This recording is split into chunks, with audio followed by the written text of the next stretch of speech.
आज की जो प्रेस कॉन्फ्रेंस है वो दरअसल कल हमारा जो बड़ा धरना स्थल पर हो रहा है,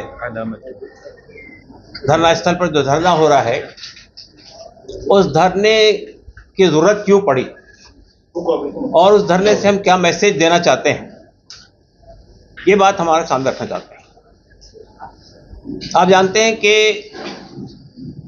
हमारा बुनियादी एतराज़ यह है कि बीजेपी ने जो वक्फ अमेंडमेंट बिल पार्लियामेंट में पेश किया है, हिंदुस्तान की तारीख में ये पहली बार हुआ है कि जिन लोगों के लिए बिल लाया जा रहा है उनसे कोई मशवरा नहीं किया गया, उनके किसी मशवरे को शामिल नहीं किया गया और एक तरह से पूरे वक्फ एक्ट को ओवरहाल करने के लिए 44 अमेंडमेंट पेश किए गए। हम ये समझते हैं कि जब अपोजिशन पार्टीज ने इस पर हंगामा किया पार्लियामेंट में, तब जाकर जेपीसी बनाई गई और जेपीसी ने पिछले अगस्त से लेकर जनवरी तक जब उसने फाइनली अपनी रिपोर्ट पेश की, जिस तरह से पूरी कारकर्दगी की, वो लोकतंत्र के इतिहास पे एक बदनुमा दाग है। जिन लोगों ने उसके सामने हाजिर होकर अपने एतराज़ात पेश किए थे उनको कंसिडर नहीं किया गया। तकरीबन 5 करोड़ की तादाद में ईमेल भेजे गए थे, उनको कंसिडर नहीं किया गया और जो अपोजिशन पार्टीज के जो मेंबर हैं उन्होंने जो बातें रखी, जो सजेशन दिए 44 अमेंडमेंट पे, उसको कंसिडर नहीं किया गया। फिर किस मकसद के लिए जेपीसी बनाई गई? तो जेपीसी ने एकतरफा तौर पे कार्रवाई की और अपनी रिपोर्ट पेश कर दी। हमारा कहना यह है कि ये बिल सांप्रदायिक बुनियादों पर लाया गया है, ये बिल डिस्क्रिमिनेटरी है, ये बिल कॉन्स्टिट्यूशन में दिए गए जितने तहफ़्फ़ुज़ात हैं, जितने फंडामेंटल राइट्स हैं माइनॉरिटीज़ के लिए, उन सब के खिलाफ है। और ये बिल बजाय ये बता रही है बीजेपी कि ये ट्रांसपेरेंसी लाने के लिए,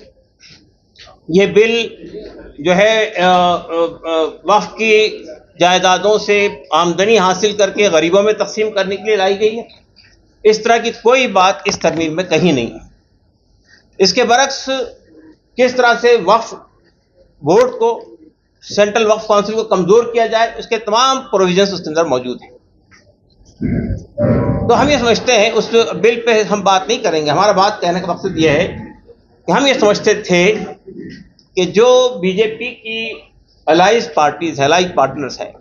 हलीफ पार्टियां हैं, वो पार्टियां कम से कम इस सांप्रदायिक, डिस्क्रिमिनेटरी और कॉन्स्टिट्यूशन के खिलाफ लाए जाने वाले बिल का समर्थन नहीं करेगी। और हमने इन पार्टियों से मुलाकात की कोशिश भी की और मुलाकातें हुई भी, लेकिन ये पार्टियां, उनके क्या मफाद है, उनका क्या इंटरेस्ट है, वी डोंट नो, लेकिन इसके बावजूद भी वो टस से मस नहीं हुई। तो हम बहरहाल हमने, आप जानते हैं कि हमारी मिली तंजीमों ने सब ने मिलकर ये फैसला किया था कि यहाँ के चीफ मिनिस्टर साहब जो अफ्तार पार्टी पे लोगों को बुलाते हैं, हम एहतजाजन उस पार्टी में शिरकत नहीं करेंगे। और अल्हम्दुलिल्लाह हम समझते हैं कि हमने मैसेज कम्युनिकेट कर दिया, ये मैसेज कम्युनिकेट कर दिया कि मुसलमान आपसे नाराज़ हैं। हम ये समझते थे कि इनके जो भी इंटरेस्ट वजह रही हो बीजेपी के साथ जाने की, लेकिन कम से कम वो अपने सेकुलर वैल्यूज़ जिसकी बात वो करते रहते थे, जो डेमोक्रेटिक बातें वो करते थे, जो समाजी इंसाफ की लड़ाई वो लड़ रहे थे, उसका कुछ पास और लिहाज रखेंगे और ये इस बिल का समर्थन नहीं करेंगे। तो बहरहाल हम ये कल के धरने से एक बात कम्युनिकेट करना चाहते हैं इन पार्टियों को जो बिल का समर्थन कर रही है, कि मुसलमानों के सपोर्ट को टेक इट फॉर ग्रांटेड न लिया जाए। अगर ये बिल पारित हो जाता है, पार्लियामेंट में मंजूर हो जाता है, तो हम ये समझेंगे कि बीजेपी के कम्युनल एजेंडे के साथ ये पार्टियां भी खड़ी हो गई हैं और ये जो वक्फ अमेंडमेंट बिल है, ये मुसलमानों के पीठ में छुरा घोंपने के मुतरादिफ है।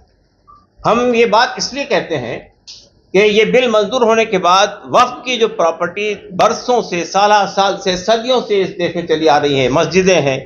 ईदगाहें हैं, खानखाहें हैं और इसके अलावा जो है दरगाहें हैं, कब्रिस्तान है और वक्फ के चैरिटेबल पर्पस के लिए होने वाले जो इदारे बने हुए हैं, इन सब इदारों पर हस्तक्षेप का, इसमें खिलवाड़ करने का, इस पर कब्जा करने का, इनक्रोचमेंट का रास्ता साफ हो जाएगा, और खास तौर से गवर्नमेंट के लिए। तो ये जाहिर बात है कि जब आप हमें हमारी मस्जिदों से महरूम कर देंगे, जब आप हमें हमारी ईदगाहों से महरूम कर देंगे, जब आप हमें हमारी खानखाहों से महरूम कर देंगे, तो जाहिर बात है कि आप हमारे मजहबी मामलात में हस्तक्षेप कर रहे हैं, जो कि हमारा कॉन्स्टिट्यूशन इसकी इजाज़त नहीं देता है। तो हम ये कहना चाहते हैं इन अलायंस पार्टी से कल के धरने के जरिए से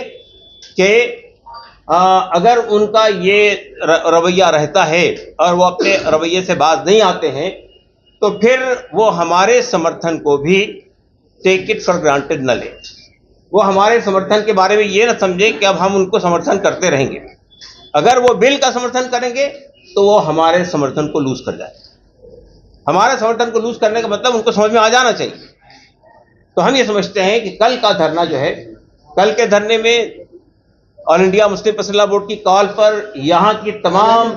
मिली तंजीमें, इमारत शरिया बिहार उड़ीसा, जमात इस्लामी हिंद, जमीयत अहले हदीस, जमीयत उलमा हिंद, और इसके अलावा खानखाए मुजीबिया, खानखाए मुनीमिया, ये और आपके मिली काउंसिल, मुशावरत और ऑल इंडिया मोमिन कॉन्फ्रेंस, ये सब लोग आज इस धरने में शामिल, आज इस प्रेस कॉन्फ्रेंस में भी है और कल धरने में भी शामिल है। कल के धरने में हमारा ख्याल ये है कि तमाम पॉलिटिकल पार्टीज तशरीफ लाएंगी। दिल्ली से कई लोग आ रहे हैं, कई एमपीज आ रहे हैं, जो जेपीसी के मेंबर थे वो भी आ रहे हैं, और यहाँ की जो पॉलिटिकल पार्टीज हैं वो पॉलिटिकल पार्टीज के लोग भी आने वाले हैं। तो